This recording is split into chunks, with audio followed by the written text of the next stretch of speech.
Hi friends, once again welcome to we are coaching. This is Vikram Ganesan और आज हम देखने वाले हैं exercise 3.5 of linear equation in two variables. तो इसके अंदर हमें करना क्या है, तो पहला ही क्वेश्चन जो है उन्होंने बोला कि क्रॉस मल्टीप्लिकेशन मेथड से सॉल्व करना है। और क्रॉस मल्टीप्लिकेशन के लिए, इस मेथड के लिए होना चाहिए यूनिक सोल्यूशन। इससे पहले हमने एक टेबल किया था जिसके अंदर हमने यूनिक सोल्यूशन के लिए क्या प्रोपोर्शन होना चाहिए वो देखा था। Unique solution, no solution and infinitely many solutions, ऐसे 3 पॉसिबिलिटीज़ हमने देखी थी उस टेबल के अंदर, which is given in the text book also. तो आप वो टेबल रेफ़र कर सकते हैं इन क्वेश्चंस को सॉल्व करने में।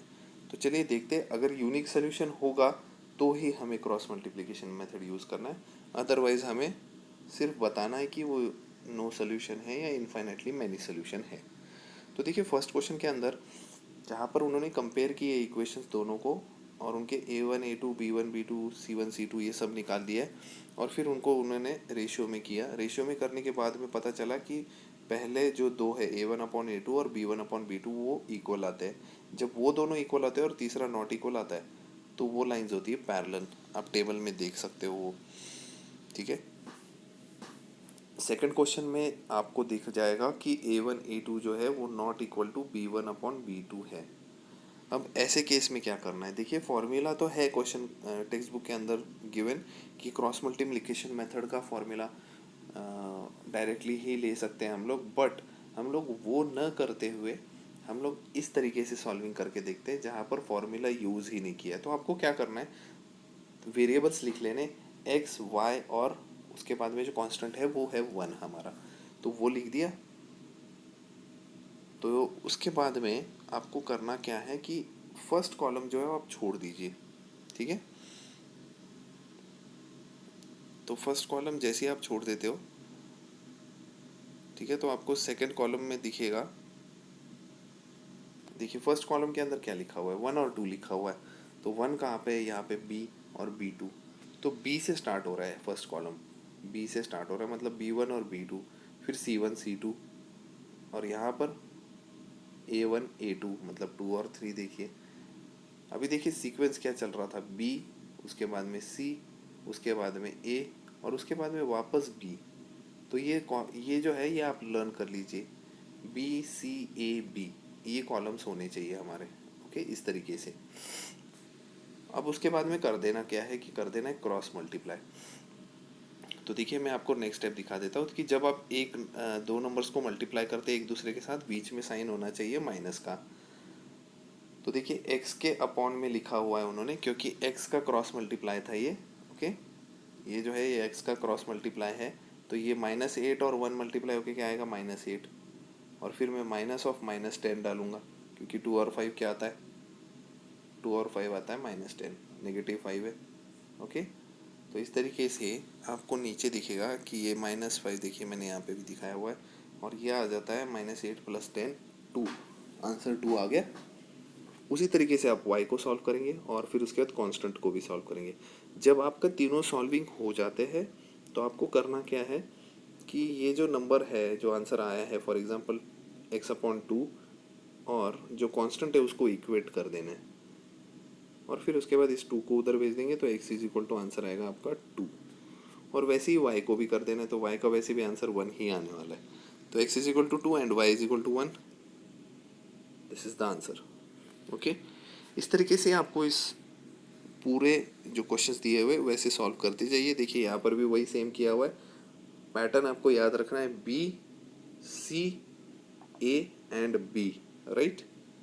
B1 B2 C1 C2 A1 A2 again B1 B2।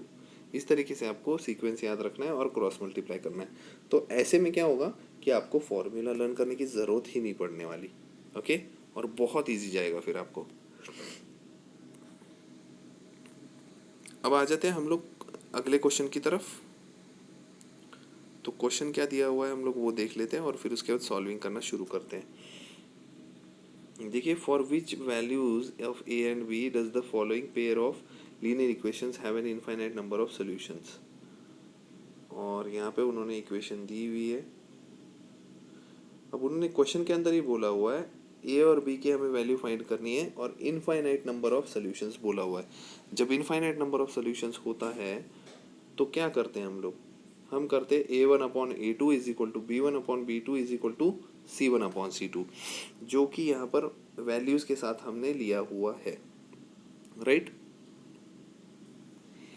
तो देखिए यहाँ पे है ना, आपको इक्वेशन में ही दिख जाएगा कि ये पूरी वैल्यू जो है वो ए की है, मतलब एक्स की है।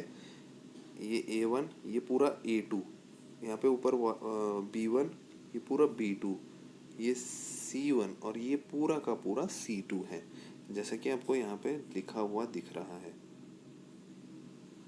ओके, एक्चुअली सेकंड क्वेश्चन था, हम लोग फर्स्ट क्वेश्चन कर रहे थे ये वाला। ठीक है, तो यहाँ पर देखिए वैल्यूज दिखेगी आपको, और फिर तीनों की तीनों इक्वल है पहले से ही लिखना है हमें, क्योंकि वो गिवन है क्वेश्चन के अंदर इनफाइनाइट नंबर ऑफ सोल्यूशंस है। अब आपको करना क्या है, आपको करना है कि ये वाला फर्स्ट जो प्रोपोर्शन है उसको कांस्टेंट के साथ करना है क्रॉस मल्टीप्लाई। तो देखिए यहाँ पे उन्होंने ले रखा है, फॉर एग्जांपल मैं आपको डायरेक्टली दिखा देता हूँ कि किस तरीके से उन्होंने सॉल्व किया हुआ है। देखिए इन्होंने यहाँ पर फर्स्ट और सेकंड इन दोनों को लिया है और उसके बाद में इन दोनों को इक्वेट किया है। आप ये भी कर सकते हो, या फिर जैसा कि मैंने आपको बोला था, फर्स्ट और थर्ड जो प्रोपोर्शन है उसको, और उसके बाद में इन दोनों को मल्टीप्लाई कीजिए। अब देखिए यहाँ पे हम लोग देख लेते हैं कि क्रॉस मल्टीप्लाई करने के बाद अगर पहले दो को किया तो क्या आता है, तो A+B और उसको 2 के साथ मल्टीप्लाई कर दिए तो 2A+2 भी आ जाएगा, और यहाँ से A-B को मल्टीप्लाई करेंगे तो 3A-3 भी आएगा।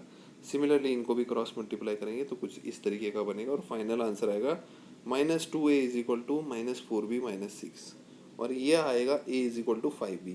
ये 5B जो है ये A की जगह पे डाल दीजिए, तो 5B मल्टीप्लाइड बाई 2 -2 आंसर आएगा -10B, और ये -4B जब उधर शिफ्ट होगा तो वो +4B होगा। फाइनल आंसर आएगा -6B, और इस साइड -6 है तो B is equal to 1 answer आएगा। ओके, तो इस तरीके से देखिए यहाँ पे, जैसे कि मैंने बोला था -10, 4 शिफ्ट होके इधर +4 हो गया, और दोनों माइनस कर दिए तो -6B आ गया, और B is equal to -6/-6 answer आएगा आपका 1, जो कि यहाँ पे हमारा आ गया। अब ये B इज इक्वल टू 1 आ गया ना, तो आपको क्या करना है, ये वैल्यू सब्सटीट्यूट करनी है यहाँ पे। B इज इक्वल टू 1 मतलब 5 × 1 आंसर कितना आएगा, 5। तो ये आ गया हमारा A और B 5। सिमिलरली आपको इसका सेकंड क्वेश्चन सेम इसी मेथड से आपको अटेम्प्ट करना है, जिसमें आपको K की वैल्यू फाइंड करनी है। ओके, अब देखिए नेक्स्ट वाला जो क्वेश्चन है वो है सब्सटीट्यूशन और क्रॉस मल्टीप्लिकेशन मेथड का। तो सब्सटीट्यूशन मेथड हम लोग पहले कर चुके हैं, और क्रॉस मल्टीप्लिकेशन मैंने आपको अभी थोड़ी देर पहले करा दिया है। तो आप लोग इस क्वेश्चन को अटेम्प्ट कर सकते हो बाय योर ओन। अब आ जाते हैं हम लोग क्वेश्चन नंबर 4 की तरफ, जो कि बहुत इंपॉर्टेंट है, और इनमें से कुछ क्वेश्चन जो है हम लोगों ने बहुत बार बहुत सालों तक बोर्ड के अंदर रिपीट होते हुए देखे हैं। तो ये जो वर्ड प्रॉब्लम्स है ये बहुत ज़्यादा इम्पोर्टेंट होते हैं। तो चलिए देखते हैं कि क्या क्या है इसके अंदर। तो फॉर एग्जांपल पहला क्वेश्चन देख रहे हैं, a part of monthly hostel charges is fixed. Okay, अब ऐसे क्वेश्चन के अंदर आपको क्या करना है कि एंड में देखना है कि हमें कौन से दो वैल्यूज़ को वेरिएबल्स बनाना है। मतलब कि फिक्स चार्जेस को हम बनाएंगे x, और cost of food per day बनाएंगे y, और इसके बाद इक्वेशन बनाएंगे। देखिए क्वेश्चन पूरी पढ़ लीजिए और उसके बाद में बना दीजिए कि देखिए क्वेश्चन में बोला है कि when student A takes food for 20 days she has to pay 1000 rupees. 20 दिन के लिए उनको जो है 1000 रुपीज़ देने पड़ रहे हैं। तो इक्वेशन क्या होगी, x + 20y is equal to 1000, और दूसरी इक्वेशन क्या होनी चाहिए, x + 26y is equal to 1180। ठीक है, हम लोग देखते हैं इसका आंसर। देखिए जैसा कि मैंने यहाँ पे बोला था, अब इन्होंने क्या किया है, इसको एलिमिनेशन मेथड से सॉल्व किया है। सब्ट्रैक्ट करने की वजह से ये वाला जो पार्ट है इसमें x जो है वो एलिमिनेट हो गया। यहाँ पे आएगा 6y इज इक्वल टू 180, और फाइनल आंसर आ गया हमारा y is equal to 30। y is equal to 30 किसी एक इक्वेशन में वैल्यू सब्सटीट्यूट कर दीजिए, आपको मिल जाएगा y that was per day 30 and fixed charge was 400. Okay, तो 30 जो हमारा पहले y आ चुका था, अब x मिल गया 400 है हमारा फिक्स चार्ज। अब आ जाते हैं नेक्स्ट क्वेश्चन की तरफ। आई थिंक क्वेश्चन सॉल्विंग से ज़्यादा हमारे इक्वेशन फॉर्म होना बहुत ज़्यादा इंपॉर्टेंट है। सॉल्विंग तो हम किसी भी मेथड से कर सकते हैं, एलिमिनेशन कर लो, सब्सटीट्यूशन कर लो या क्रॉस मल्टीप्लिकेशन, बट आपकी इक्वेशन अगर राइट नहीं आती है तो आपका क्वेश्चन पूरा का पूरा ही गलत हो जाएगा। तो हम लोग इक्वेशन पे फोकस करते हैं, ज़्यादा सॉल्विंग के ऊपर नहीं, क्योंकि सॉल्विंग आपके लिए बहुत ही ईजी, या फिर एलिमिनेशन कर लीजिए जो कि सबसे ईजीएस्ट मेथड माना जाता है इस लेसन का। तो चलिए, फ्रैक्शन बिकम्स 1/3। तो फ्रैक्शन बोला है मतलब न्यूमरेटर और डिनोमिनेटर तो पक्का है। तो चलिए न्यूमरेटर को ले लेते हैं हम लोग। न्यूमरेटर को ले लिया हमने x, डिनोमिनेटर को ले लिया y। ठीक है, याद रखिए न्यूमरेटर x, डिनोमिनेटर है y। अब उन्होंने बोला है फ्रैक्शन जो है 1/3 बन जाता है जब हम न्यूमरेटर में से एक को सब्ट्रैक्ट करते हैं। डिनोमिनेटर के बारे में उन्होंने कुछ भी नहीं बोला है, तो denominator y as it is लिख देने। क्रॉस मल्टीप्लाई कर लो भाई, तो ये 3 जो है हो जाएगा 3x minus 3 is equal to Y. Interchange कर दो, 3x minus Y is equal to 3, 3x minus Y is equal to 3। चलिए देखते हैं 3x minus Y is equal to 3 कहीं पे दिखता है क्या। तो दिख रहा है ना भाई, 3x minus Y is equal to 3। उन्होंने नेक्स्ट वाले इसमें क्या बोला था कि if we add 8 to the denominator the fraction becomes 1/4। तो इसमें भी आप क्रॉस मल्टीप्लाई करके फाइनल इक्वेशन बना लीजिए ये, और इसके बाद कर दीजिए इन दोनों इक्वेशन को सब्ट्रैक्ट। इसमें y जो है वो एलिमिनेट हो जाएगा और x आ जाएगा 5। फिर 5 की वैल्यू इन दोनों इक्वेशंस में से कहीं पे भी आप सब्सटीट्यूट कर दीजिए और आंसर मिल जाएगा आपको। अब आ जाते हैं थर्ड क्वेश्चन की तरफ। क्या बोलते हैं कि यश जो है वो 40 मार्क्स उसने स्कोर किए हैं एक टेस्ट के अंदर, जिसके अंदर 3 मार्क्स उसको मिलते थे हर एक राइट आंसर के, और 1 मार्क्स जो है वो हर एक रॉन्ग आंसर के लिए लूज करता था। ऐसे उसको 40 मार्क्स मिले। तो चलिए हम करते हैं, let the number of right questions attempted be x। इसके लिए लेंगे x, wrong answer wrong question के लिए हम लोग लेंगे y।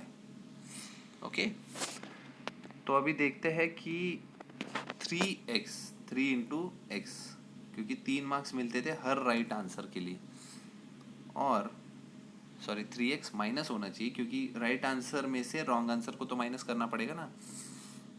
3x minus X, 3x minus Y is equal to 40। और दूसरी इक्वेशन क्या होगी, 4x।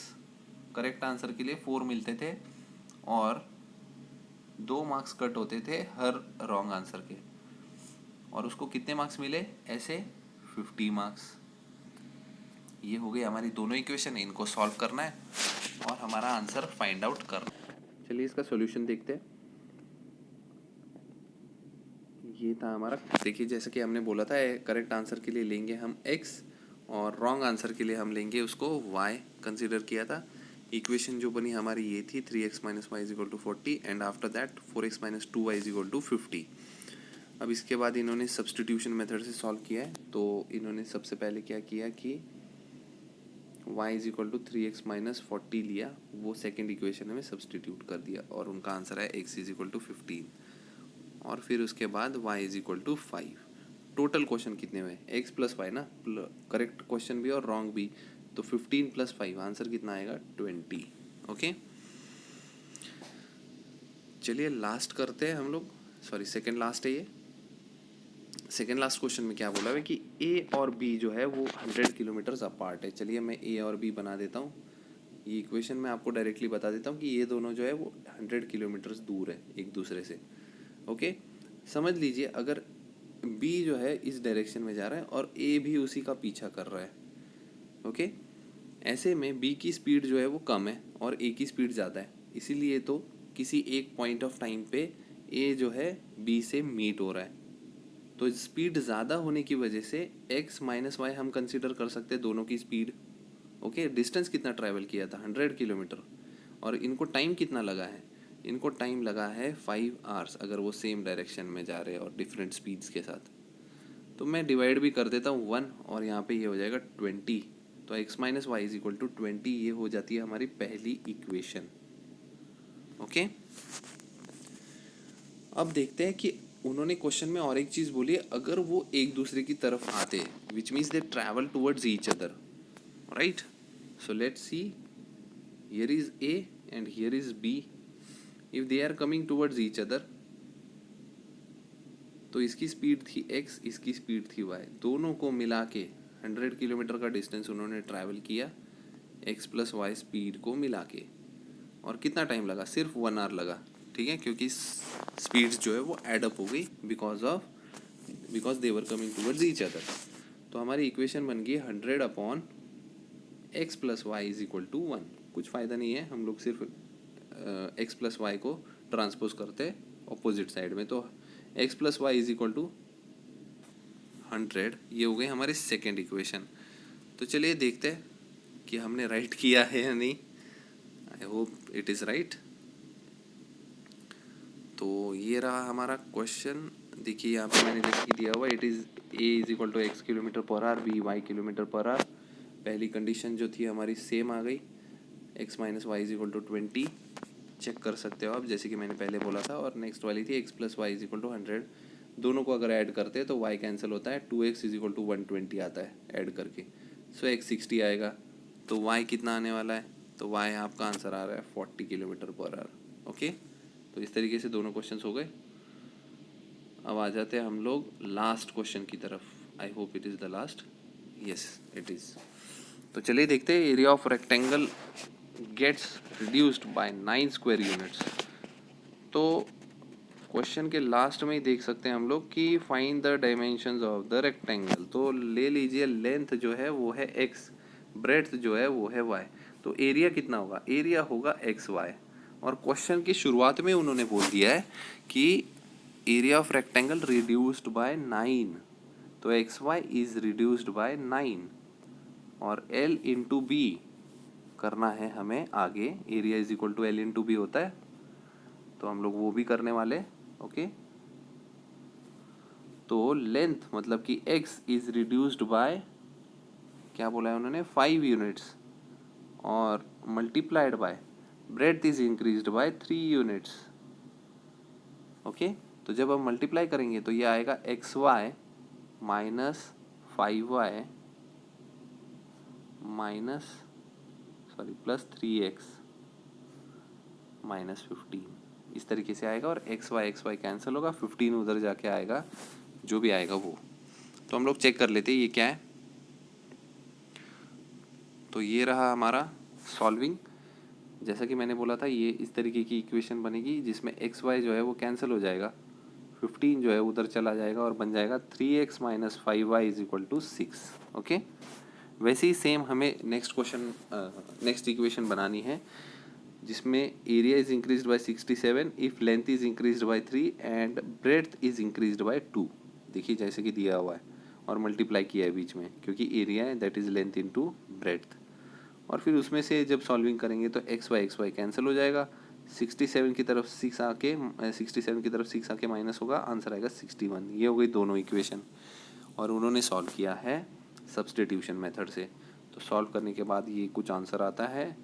y आया सबसे पहले 9, और उसके बाद में x जो है that is 17 units. Okay, I hope this exercise was simple in terms of my explanation, और आप लोग इस एक्सरसाइज को घर पे भी अटेम्प्ट कीजिए, और जो भी डाउट्स होंगे आप कमेंट सेक्शन में बताइए, या फिर आप मुझे व्हाट्सएप कर सकते हैं। Thank you.